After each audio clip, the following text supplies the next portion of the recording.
I still hear the ball bounce. I look down, I'm like, this guy's still working out? So he was working out. Like, it looks like he was in a dead sweat when I got here. And he's still going. And it's not like his moves are nonchalant, lazy. He's doing like game moves, you know? I sit there and I unlace my shoes. I'm like, oh, let's see how long this goes. So I sit out there and watch. Another 25 minutes. And he got done. I said, okay, I think I've seen enough. Go play, you know, come back, get in the sauna, get ready for the game. That game, he drops 40 on us. Okay. Way. So without further ado, because I think that we should really spend most of our time watching them, let's take 10 minutes and dive into what Lewis Howes and the GOAT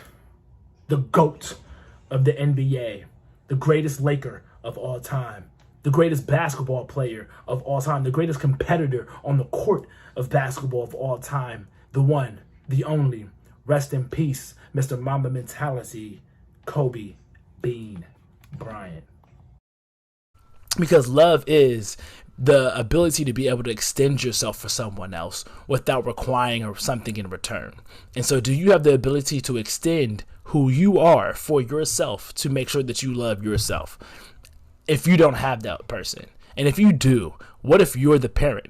What if you're the uncle? What if you're the big brother? What if you're the homie? What if you're the friend, right?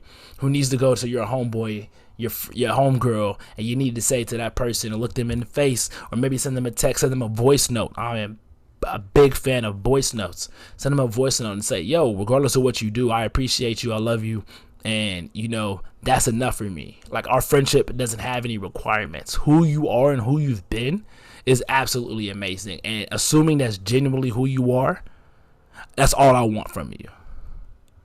Is that authentic person that's been showing up for the last 2, 3, 5, 10, 20 years of my life. We boys, and we gonna stay boys. That's love, man. Because from there, I was like, okay, it gives me all the confidence in the world to fail. I have the security there. But to hell with that, I'm scoring 60. Let's go. Right. And from there, I just went to work. And I stayed with it. I kept practicing. Is that when you think the mentality of hard work started to come in for you at that age, when you failed so miserably, I guess, that summer? I think that's when the idea of understanding a long-term view became important. Because I wasn't going to catch these kids in a week. I wasn't going to catch them in a year, right? So that's when I sat down and said, okay, this is going to take some thought, all right? What do I want to work on first? All right, shooting. All right, let's knock this out. Let's focus on this. Half a year, 6 months, do nothing but shoot. All right, after that, all right, creating your own shot. And then you focus. So I started creating a menu of things. When I came back the next summer, I was a little bit better, right? And a menu being like, I've got my jump shot from 15, I've got my I got my jump fadeaway, shot from 15, I got my three-point shot, like just open shots, not miss open shots, right? And be able to shoot it with speed, because those kids are so much more athletic. Yeah. And then the next summer I came back, I was a little better. And the summer came back, You the scored. next summer I was a little better. I scored. Yeah, You know, it wasn't much, Right. but I scored. And this you know? is 12, 13. 12, 13. And then 14 came around, back half of 13, 14 years old, and then I was just killing everyone. And it happened in 2 years. And I wasn't expecting it to happen in 2 years, but it did, because what I had to do was work on the basics and the fundamentals. While they relied on their athleticism and their natural ability. And because I stick to the fundamentals, it just caught up to them. And then my body, you know, my knees stopped hurting. I grew into my frame. And then your athleticism, once you have the fundamentals, Exactly. the hard work, the mindset, and you tack on the athleticism, it's game over. Then it was game over. Wow. So from 13, you're good, average still? I was good. I was good. And then about the end of my third, like right when I was turning 14, I became the best player in the state. At 14? At 14. So from 12 to 14, you went from scoring 0 to being the best in the state of all ages. Yep. But it's simple. Like, if you do the math on this, right? Like, if you're thinking about how often kids are playing, right? And I tell this to my daughter and my daughter's team as well that I coach. It's a simple thing of math.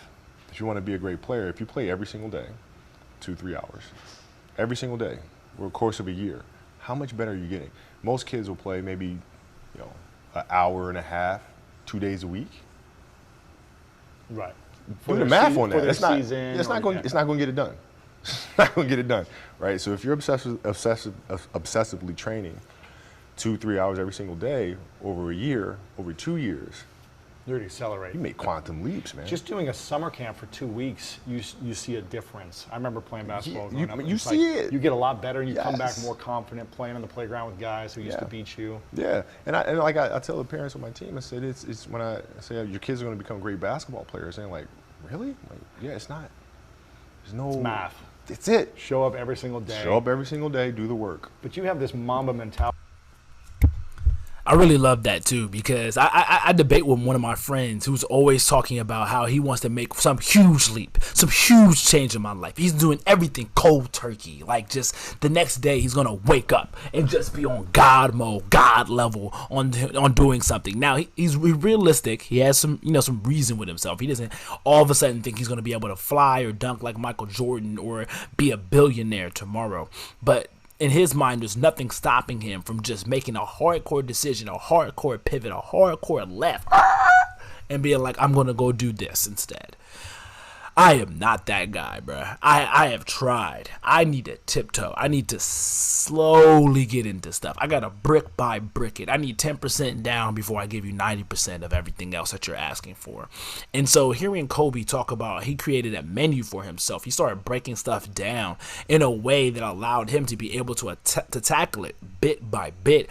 It's so achievable. Right, because that wasn't something that was natural talent, or for him in this case, natural athleticism that he decided to rely upon in order to become better at basketball.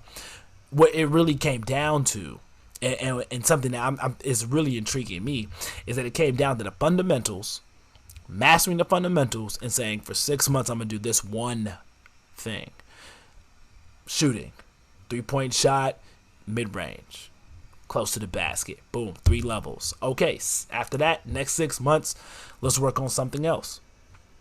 And so I'll ask you, and put it in the comments, and then come back to it if you don't have somewhere else that you could put it. But put it in the comments, what's your menu of options? What are the next 4 things that you need to focus on in order for you to be able to achieve a goal in your life? So this way people can actually understand in the comments, put the goal. What is the goal? It should be like 4 or 5 words. What's the goal? And then what are the next 4 things that you need to do in order to be able to achieve that? Right? So I want to be able to earn a promotion at my job. Okay? Boom.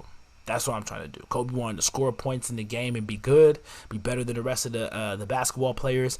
I want to stand out amongst my colleagues, amongst all the people who are at my current professional level, so that way when the opportunity comes for the next level of my job, I'm able to do so. What I'm doing right now is the Google Project Management Certificate, because I work in program management. So I'm doing the Google Project Management Certificate, an entry-level certificate. Then after that, I'm going to go to the University of California and enroll in the Design Thinking module course for executive education that looks at how to think creatively, differently, uniquely, in order to make the creative type of moves that is happening in business, to allow myself to really stand out, but also bring more value to my company in a way that maybe they're probably not thinking about when they're designing programs and they're executing on those programs, reviewing and evaluating those programs, and looking at how these different initiatives really can affect our bottom line and the overall impact that we're making on students. I work with students.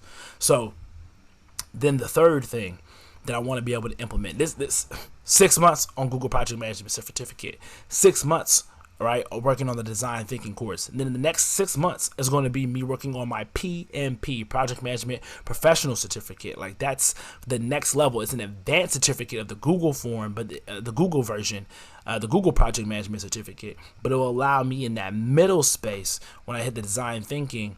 That's kind of like a middle ground space to help me just further validate what I'm already kind of doing at work. And then finally, I'll step into that PMP for that third 6 month range. And so in a 2-year period, in 18 months, there's nothing that will stop me certification wise from being qualified for not only the next role, but the role after that. And I'm going to continue on this entire time to make sure that I am just mastering the work that we have, and I'm increasing my turnaround time. I'm becoming more of a beneficial value add and resource for my colleagues. These are the things that I'm putting in place to make sure that I'm ready. But my menu of options is 1, 2, 3, Google, design, and then PMP. And so that's my menu of options. That's what I'm doing in the next 3 days. So that's how you can start listening to these interviews and these motivational speeches and start really starting to embody what the speaker is saying. A lot of times I think we watch this for entertainment, which is great, because the first time I saw this, it was definitely entertainment. But I'm watching it again and I feel like I have new eyes. I'm seeing it differently, and it's because I'm coming to learn in this mindset, so I can just take what I need and then I can bounce and go do it in real life, because life ain't on the internet. Life is out here. It's outside, out these windows. It's outside. We outside. Your book's coming out soon, and how did you develop this? There's a beautiful Love can only be matched by eagles who soar higher than doves. Don't look at my love with shrugs. You love your options, but I don't date like that. That's whack. We can have fun today and be gone tomorrow. Bump the sorrow and embrace the black and white. White being a short time and fun, black being the promised land, forever here like the sun. But damn it, girl, you love some gray. But if you're gray when I'm black, I'll walk out that door and I won't look back. 'Cause my love is not here to stay. In the gray, I need black love.